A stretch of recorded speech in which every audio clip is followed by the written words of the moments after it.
Saya bekerja dengan PropBuddies ni, saya jumpa PropBuddies ni basically kebetulan lah. Masa tu company yang sebelum saya kerja kat sini ada buat hal, basically company tu macam nak kena tutup dan semua. Pada masa yang sama, disebabkan oleh MCO pada beberapa tahun yang lepas, saya tidak mampu membayar hutang selama 3 hingga 4 bulan macam tu, dan dia berlarutan sehingga setahun.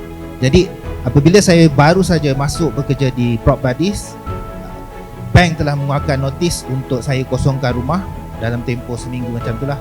At the same time, kereta saya pula kena tarik. Dan akhirnya bila saya mula luahkan masalah tu kepada saya punya creative director masa tu, John, dia kata, tak apa, kita discuss dengan bos kita sebab ni company property dan company financial management. Bila saya cakap dengan bos saya tentang masalah kewangan saya, serta-merta mereka bantu saya. Saya macam, nak tolong saya settlekan ni? Tak apa, kita settlekan you punya hutang, and then kita boleh manage dari segi macam mana untuk tentukan pembayaran dan juga untuk pengurusan kewangan yang masa akan datang lah. Niscaya akan tolong saya dari segi untuk jadi sebahagian pada investment pada masa depan untuk saya dan kawan-kawan yang lain lah. Masa sebelum MCO, yes, gaji saya tak besar masa tu, dalam 3,500 je lah sebelum MCO. Tapi saya punya side income tu besar. Contohnya saya ada kerjasama untuk buat short film, short episode dengan Maxis. Jadi saya berdapat royalty every month dalam 4,000, 5,000 sebulan. And then pada masa sama saya ada buat side job lah untuk mini company saya. Saya berdapat another 3,000, 4,000 per month. Jadi masa tu boleh kata income saya basically 10k atau below 10k lah per month. Cuma saya ada masalah, tak pandai menyimpan. Sebulan dapat 10,000, beli handphone Z4 Sony, GoPro beli, laptop, jadi tak simpan.